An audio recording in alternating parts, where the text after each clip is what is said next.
Hi friends, welcome back to my new video IPL 2024 match talks.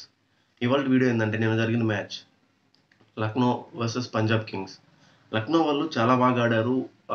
199 score చేశారు. లాస్ట్లో కృణాల్ పాండ్యా చాలా బాగా ఇన్నింగ్స్ చేశాడు. 199 టార్గెట్ సెట్ చేశారు. 200 వాళ్ళకి టార్గెట్ ఇచ్చాడు.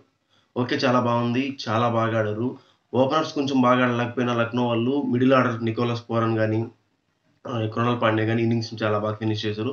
యాజ్ యూజువల్ నికోలస్ పూరన్ గురించి మనకు బాగా తెలిసిందే, హార్డ్ హిట్టరు. బట్ ఈజీగా గెలవాల్సిన మ్యాచ్ అది. పంజాబ్ వాళ్ళు 100కి కూడా వికెట్ లేదు.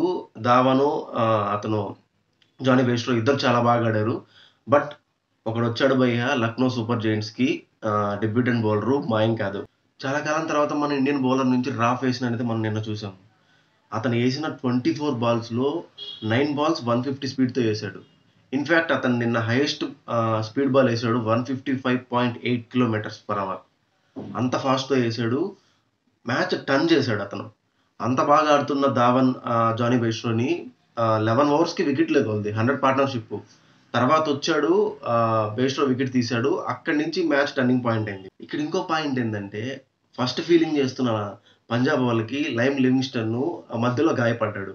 అతను గాయం కారణంగా మధ్యలో ఫీల్డింగ్ నుంచి వెళ్ళిపోయాడు. ఆ రీజన్‌తో తను బ్యాటింగ్ కూడా సరిగ్గా చేయలేకపోయాడు. సో, ఇక్కడ మనం అందరం ఏమనుకున్నామంటే 11 ఓవర్స్‌కి 100+ పార్ట్నర్‌షిప్ చేశారు. వికెట్ లేదు. ఈజీగా పంజాబ్ గెలుస్తుందనుకున్నాం. కానీ ఇక్కడ మాయాంక్ యాదవ్ వచ్చి 12థ్ ఓవర్‌లో బౌలింగ్ వేశాడు. జానీ బెయిర్స్టో వికెట్ తీశాడు. అలాగే 14థ్ ఓవర్‌లో మళ్ళీ వచ్చాడు. 14థ్ ఓవర్‌లో మళ్ళీ వికెట్ తీశాడు. అతను నిన్న ఏసిన మ్యాచ్‌లో హైయెస్ట్ స్పీడ్ బాల్ కూడా ఏసాడు. 155.8 కిలోమీటర్స్. మనం ఉమ్రాన్ మాలిక్ దగ్గర నుంచి చూసాము. ఒక బాల్ అటు ఇటు అవుతుంది గానీ, బట్ ఇతను ఏసిన బౌలింగ్ మాత్రం ప్రతి బాల్ 140 యావరేజ్ స్పీడ్‌తో మెయింటైన్ చేస్తున్నాడు. ఇక్కడ ఇంకోటేందంటే ఫేస్ ఎక్కువ వేసినప్పుడు రన్స్‌కి వెళ్తారు. మనం ఉమ్రాన్ మాలిక్‌ని చూసాం. అతను ఇక్కడ ఇలా చేయలా. ఫేస్‌తో పాటి స్వింగ్‌ని జనరేట్ చేశాడు. రన్స్‌ని కట్టడి చేశాడు. సో, సక్సెస్ అయ్యాడు. ఇక్కడ బిగ్గెస్ట్ సర్ప్రైజ్ ఏందంటే టాస్‌కి నికోలస్ పూరన్ వచ్చాడు. ఇక్కడ కేఎల్ రాహుల్ రాలేదు. నేనేమనుకున్నానంటే లాంగెస్ట్ ఇంజ్యూరీ తర్వాత నుంచి వచ్చాడు కదా! సో, కొంచెం రెస్ట్ ఇచ్చారని అనుకుంటున్నా. బట్ లాస్ట్ మ్యాచ్‌కి, ఈ మ్యాచ్‌కి 6 డేస్ గ్యాప్ ఉన్నాయి.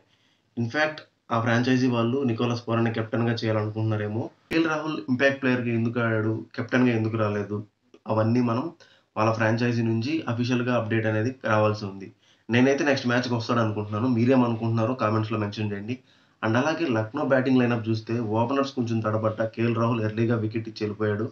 తర్వాత ఇంకో ఓపెనర్ క్వింటన్ డికాక్ మధ్య క్వింటన్ డికాక్, నికోలస్ పూరన్ మధ్య చాలా మంచి పార్ట్నర్‌షిప్ కొనసాగింది. దాని తర్వాత ఫినిషర్‌గా వచ్చిన కృణాల్ పాండ్యా మంచి స్కోరింగ్ ఇచ్చి 199కి స్టాప్ చేశారు. 200 టార్గెట్ ఇచ్చారు.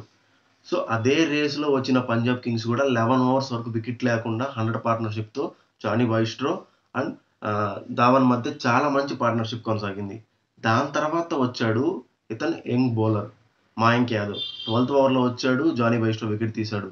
దాని తర్వాత శిఖర్ ధావన్‌కి ఎవ్వరు సపోర్ట్ చేయలేదు. వరుసగా వికెట్లు పడుతూ వచ్చాయి. ఇంక జితేష్ శర్మ కూడా బాగా ఆడతాడు అనుకున్న టైంలో అతను కూడా ధావన్‌కి సపోర్ట్ చేయలేకపోయాడు. అక్కడ ధావన్ కూడా చాలా తడబడ్డాడు. అక్కడ మ్యాచ్ ఫుల్‌గా ఎల్ఎస్‌జీకి సపోర్ట్ చేసింది. దానికి తోడు ఈ full pacer, young new pacer మ్యాచ్‌ని టర్న్ చేశాడు. మొత్తానికి లక్నో సూపర్ జెయింట్స్ పాయింట్స్ టేబుల్‌లో ఒక 2 పాయింట్స్‌ని సంపాదించి కొంచెం ముందుకెళ్ళింది.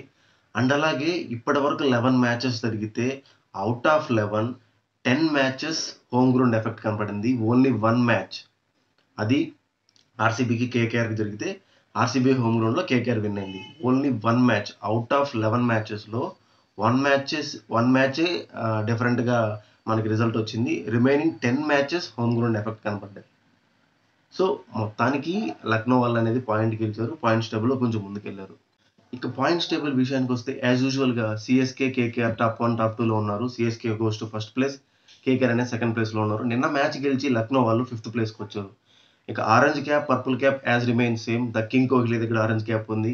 And purple cap Chennai holder Mustafizur Rahman దగ్గర ఉంది. చెన్నైకి ఎవరొచ్చినా చాలా బాగా ఆడతారబ్బా! అండ్ లాస్ట్ నేను ఒకటి చెప్పాలనుకుంటున్నాను. రీసెంట్‌గా నేను నా వీడియోస్‌కి కామెంట్స్ చదివాను. బ్రో మీరు ప్లేయింగ్ 11 ప్రిడిక్షన్ చెప్పొచ్చు కానీ కొందరు అడిగారు.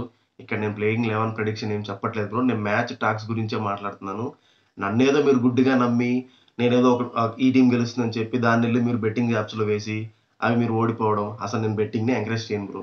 ఇక్కడ నేను మ్యాచ్ టాక్స్ గురించే మాట్లాడుతాను. సో, ఇది గైస్ ఇవాల్టి వీడియో మ్యాచ్ టాక్స్. మన ఛానెల్‌ని ఫస్ట్ టైమ్ విజిట్ చేసినట్టయితే లైక్, షేర్, సబ్స్క్రైబ్ చేయండి guys. Thanks for watching my video. See you in until next video. Jai Hind.